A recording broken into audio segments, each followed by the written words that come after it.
Yesterday was the feast of the presentation of Jesus. Some say a presentation in the temple, may have been in the local synagogue around Bethlehem, we don't know. But he was presented in the religious setting. This is Roger from MSC Mission Office, and you're with Mission Alive. This presentation of the Lord is an important lesson for us for mission, of what we're trying to do.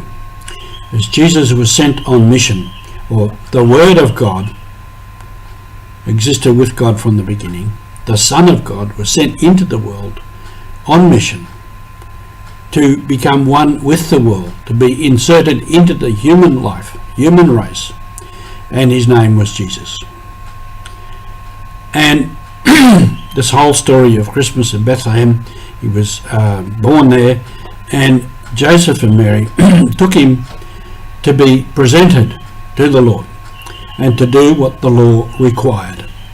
And there were a number of aspects of that religious ceremony.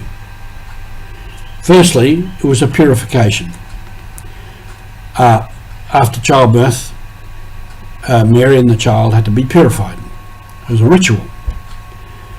Jesus was circumcised, as was every male of the Hebrew people, and this was a mark that he belonged to these people, and it also showed a dedication to God, that this people was set apart to be dedicated to God. And then particularly as the first male of the family, a particular dedication to God.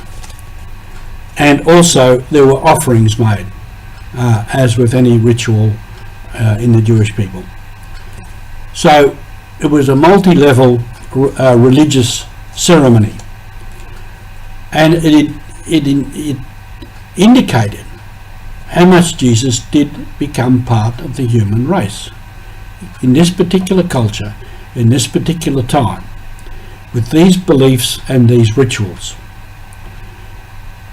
And that is what God wanted. That was Jesus' mission, to become part of the human race. And this is an indication to us of our mission. As Jesus was sent on mission to become part of the human race, to become an integral part of who we are in the world, so our mission, go and proclaim the good news to all people, is to proclaim it in a way that people can accept it. Now Paul went to the Greeks. For the Greeks, they didn't know anything about Messiah, and the Jews who believed in Jesus and followed him came to believe he was the Messiah, the one who was sent, one they had waited for, the one who would save them. The Greeks knew nothing about this at all. It wasn't part of their history or their religion. But for them, they wanted wisdom, knowledge, understanding, the Word. They were always searching for what was the answer to the mysteries of the universe, what was the answers to life. So Paul's presentation was Jesus as the Word and as the light. And this St. John 2, in his Gospel, in the beginning was the Word, and the Word was with God, and the Word became one of us, and his name was Jesus. John lived he ended his days on Patmos in the Greek world.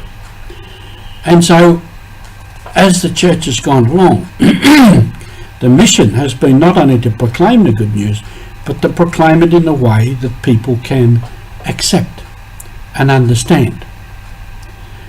In many parts of the Papuan region, Jesus is known as Chief in different languages: Lohia, Lopia, Ovia, Yobia, and in those languages often that word means good, that the chief is to be good and to bring good to his people and to do good for his people.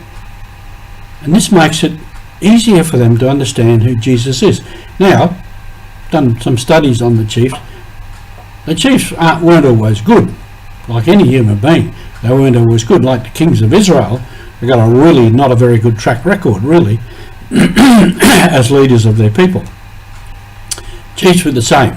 Some were good, some were very good. Some were great leaders of their people. Others were pretty rotten. Some were a bit weak. One stage, with one of the chiefs, when I spoke about recently, Sebastian. The custom was the chief had to be the first son of the previous chief.